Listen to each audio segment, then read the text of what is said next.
반갑습니다. 포항세일누수탐지 대표 최세일입니다. 오늘은 그 뒷 배경이 좀 색다르죠. 여기가 어디냐 그러면 의성의 패돌들하고 강아지들이 놀 수 있는 그런 그 캠핑도 하고 쉼터도 있고 놀이터도 있고 한 그런 곳입니다. 그래서 오늘 우리 집 강아지 몽실이하고 이렇게 같이 가족들하고 나와서 주말 시간을 보내고 있는데, 잠시 짬을 내서 오늘 영상을 여러분에게 준비를 해드리고 있습니다. 자, 오늘 영상은요, 포항시 두호동 영보맨션 누수탐지 이야기인데요. 이 두호동 영보맨션은 저하고 저희 때는 초등학교가 아니고 국민학교입니다. 그죠? 국민학교 우리 6학년 때 동기 친구 그 집에 누수가 된다 해서 제가 현장에 가서 누수 탐지한 이야기입니다. 자, 일단은 한번 현장부터 한번 저하고 한번 보시도록 하겠습니다. 현장에 맨 처음에 제가 갔을 때 이렇게 누수가 발생을 했습니다. 이래 보면 물이 굉장히 많이 이렇게 흘렀죠. 이게 어떻게 됐냐 그러면 한 누수가 발생을 한 지 한 3일 정도 돼요. 누수가 발생한 시점에서 3일이 지난 시점입니다. 3일이 지난 시점인데 물이 처음에는 요거 한 3분의 1 정도 이렇게 비쳤대요. 이렇게 3분의 1 정도 비치다가 한 이틀 3일 사정이 있어서 한 3일 뒤에 우리가 이제 누수 탐지를 하게 됐는데, 그때 이만큼 물이 많이 번졌답니다. 각도를 달리해서 이렇게 봤을 때도 아래로 쭉 내려왔죠. 이 부분이 어디냐 그러면 작은 방입니다. 작은 방에 이렇게 누수가 발생을 했습니다. 이쪽에 자세히 보면요, 누수가 이만큼 번졌다가 또 말랐는 표시도 있죠. 그래서 일단은 요게 이제 저기 방이 화장실하고도 좀 접해 있는 방이기에 일단은 배관과 화장실 두 가지를 다 의심을 할 수 있는 상황이었습니다. 그래서 일단 현장에 도착해서 제가 이제 우선은 가장 먼저 해야 될 일이 뭐라 그랬습니까? 배관이라 그랬죠. 수도 배관을 먼저 검사합니다. 찬물과 더운 물. 여러분들한테도 저번 영상도 올려놨지만 계량기 간이 검사라는 게 있습니다. 계량기 간이 검사가 뭐냐면 정수기 그 다음에 변기에 있는 밸브들을 일단은 다 잠그어 놓고 계량기를 잠시 잠궜다가 한 10분 정도 있다가 밸브를 열었을 때 계량기 별침이 돌아가거나, 디지털에 보면 그것도 별침은 아니지만 디지털 게이지로 이렇게 돌아가든지 아니면 숫자가 막 변하거든요. 그렇게 했을 때 그게 움직인다면, 변화가 생긴다면 그거는 수도 배관에 누수가 있다는 겁니다. 찬물 아니면 더운 물.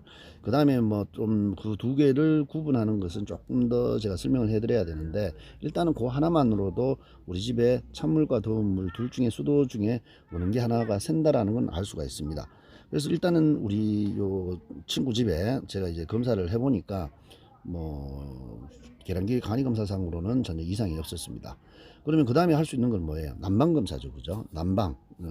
난방이라는 거는 어떤 것을 이야기하냐 그러면, 우리가 이제 바닥을 덮어주는 배관이 있잖아요. 그 배관을 이제 검사를 하는 방법인데, 물론 우리가 이제 실내에 있는 온도 조절기에서 보통 난방 배관에서 누수가 되면 거기에 이제 에러 코드가 뜹니다. 무슨 에러 코드가 뜨냐 그러면 물을 보충해 주세요, 누수가 발생을 했습니다, 이것을 표시하는 에러 코드가 뜨는데, 그것은 잠시 떴다가 사라지기 때문에 뭐 이제 소비자들이 인지하기가 조금 힘든 부분도 적지 않아 있거든요.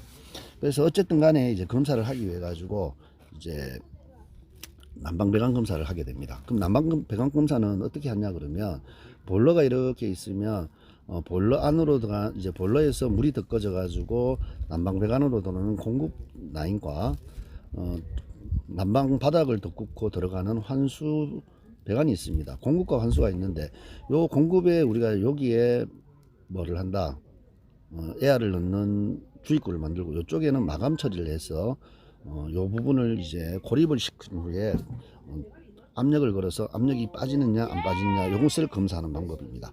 그 검사상으로 압력이 떨어진다 그러면 난방 배관에 문제가 생기는 거죠. 그래서 이제 누수가 되는 것을 우리가 알 수 있는데, 난방 배관 검사를 했는데요, 난방 배관에서 압력이 이제 조금씩 이제 손실이라는 것을 이제 발견을 하고 난방 배관에 이제 물이 샌다라는 것을 이제 알 수가 있었습니다.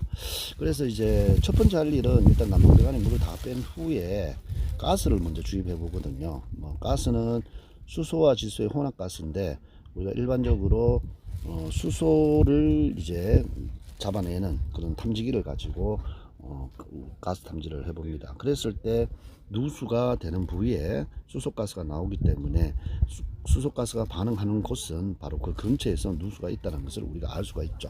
그래서 수소가스 검사를 한 후에 어느 정도 우리가 이제 의심이 되는 구간, 혐의 구간이 나오면 거기에서 우리가 이제 소리를 듣는 작업, 그러니까 누수가 되는 그 배관에 소리가 납니다. 우리가 이제 들어보면 청음을 하면 그 청음을 했을 때 가장 소리가 크게 들리고 또 누수 소리가 정확하게 나는 부분을 우리가 이제 정밀 탐지를 해서 그쪽을 굴착을 해가지고 배관을 찾아내는 방법을 일반적으로 하는 과정이거든요. 그래서 일단 여기서 해보니까 작은 이 방 쪽에 문틀 쪽에 이제 가스 반응도 올라오고 소리도 굉장히 많이 났습니다. 그래서 우리가 그 부분을 우리가 이제 굴착을 하는데 처음에 이제 친구가 말하기를 얼마 전에 난방 배관 분배기를 교체했는데 그 뭐 교체하시는 분이 동배관이다라고 하시더라고요.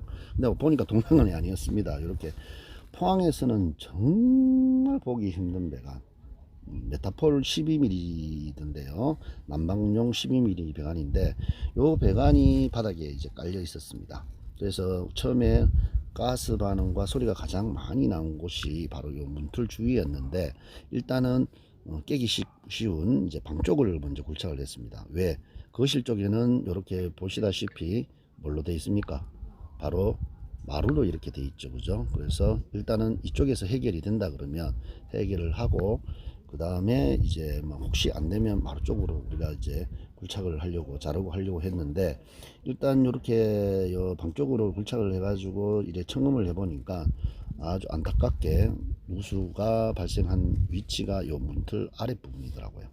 그래서 뭐 어쩔 수 없이 우리가 이제 할 수 있는 방법은 무슨 방법이었냐 그러면 반대편도 우리가 굴착을 이제 시도를 할 수밖에 없었습니다. 그래서 마루를 일정 부분을 우리가 이제 잘라내고 이렇게 잘라내고 굴착을 했어요. 굴착을 해가지고 이 상태에서 우리가 이제 청음을 해보니까 에어를 넣고 소리를 들어보니까 바로 어디에 여기에 안쪽에서 누수음이 들렸습니다.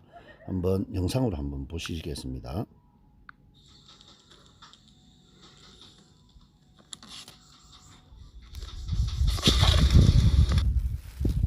여러분들 한 번 더 볼까요? 다른 영상.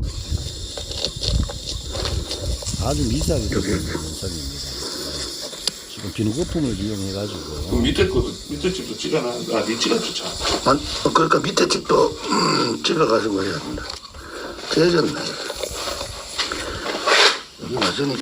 자, 영상을 보면 요 바로 제가 이제 비누 거품을 이용해서 이렇게 하는 부분이 바로 누수가 된 지점입니다. 이렇게 사진도 찍어 놨고요. 그러니까 참 애매하죠. 그죠? 어떻게 문틀 바로 미치기 때문에 수선을 하기 위해서는 양쪽에 배관을 굴착을 해가 구멍을 내가 터널을 만들어서 배관을 새로 교체하는 방법밖에 없었습니다. 그리고 이제 이 메타폴 배관은 포항에서는 거의 구하기 힘든 자재입니다. 뭐 여러분들 뭐 유튜브를 통해서 많이 보시면 알겠지만 뭐 전국에서도 이 배관을 취급하는 업체가 몇 군데 없기 때문에 보통 우리가 이제 온라인상으로 이제 구매를 내가 하는데 때마침 이제 저하고 같이 이렇게 활동하고 있는 포항 세영 누수탐지 사장님이 난방배관 12mm를 가지고 계신 관계로 제가 긴급 요청을 해서 그 배관을 가져와 가지고 그렇게 수선 작업을 했습니다. 자, 이렇게 이제 잘라내서 작업을 합니다. 자, 이렇게 뭐 보시면 아시겠지만 이쪽은 어디다? 메타폴 배관이고요. 그 다음에 엑셀로 해서 이렇게 부속을 수리하고 다시 압력을 걸고 거품 검사를 하고 해서 이상이 없음을 확인한 후에 이제 마무리를 했습니다. 정말 희귀 배관입니다. 포항에서는 정말 희귀 배관이고요. 포항에는 이 배관 특히 또 12mm입니다. 뭐 거의 구할 수 없는 배관이에요. 포항에서는. 그래서 어쨌든 뭐 찾는 것도 힘들었고 수선도 굉장히 힘들었는 현장이지만 그래도 오래간만에 저희 동창 친구 집에서 제가 하고 있는 업을 통해가 다시 만나가지고 뭐 즐겁게 재밌는 이야기도 많이 나누면서 그렇게 누수 탐지를 했던 현장입니다. 자, 일단은 그 다음에 이제 대매우기를 한 후에 그 다음에 이제 미장을 이렇게 깔끔하게 마무리를 해 주었습니다. 자, 뭐 어쨌든 이 현장에서 일을 하고 점심은 맛있는 또 짜장면 먹으면서 친구하고 좀 그동안 있었던 회포도 풀고 그렇게 했던 아주 뜻깊은 그런 누수 탐지 현장이었습니다. 어찌 희한하게 포항에서 정말 구하기 힘든 그런 귀한 배관을 만나 영접을 했습니다. 제가 자, 어쨌든 그렇게 포항시 도동의 영보맨션의 이제 누수 탐지 이야기 오늘 또 여러분하고 좀 재밌게 이야기를 나누었습니다. 자, 그리고 뭐 이 영상을 또 보고 계신 분들 중에 혹시 본인이 누수 탐지업에 관심이 있고 누수 탐지업을 통해서 제2의 인생을 한번 출발해 보자 하는 분이 있다면 언제라도 아래에 있는 분으로 연락을 주십시오. 저 또한 누수 탐지를 통해서 새로운 삶을 시작을 했고요. 그리고 뭐 여러분 영상 속에서 나중에 한번 기회가 되면 또 제 이야기를 하겠지만 굉장히 저는 누수 탐지라는 이 일을 만나면서 제 인생이 굉장히 많이 바뀌었습니다. 그리고 뭐 아주 큰 고난도 많이 이겨냈고요. 그래서 누수 탐지업을 한번 배워보고 싶으신 분이 있으면 언제라도 전화를 주십시오. 그리고 영상 보시는 분 중에 나는 누수 때문에 밤잠을 못 자겠다, 너무너무 힘들다, 이런 분이 계시면 그분들도 연락을 주시면 제가 한방에 시원하게 해결해 드리겠습니다. 영상 보면 여러분들도 아시다시피 믿음직한 얼굴 아닙니까? 그죠? 자, 오늘은 도동 영보맨션 누수 탐지 이야기 여기까지 하고요. 여러분들 혹시 구독을 하시지 않으셨다면 구독, 좋아요 꼭 부탁드리겠습니다. 오늘은 여기까지 하겠습니다.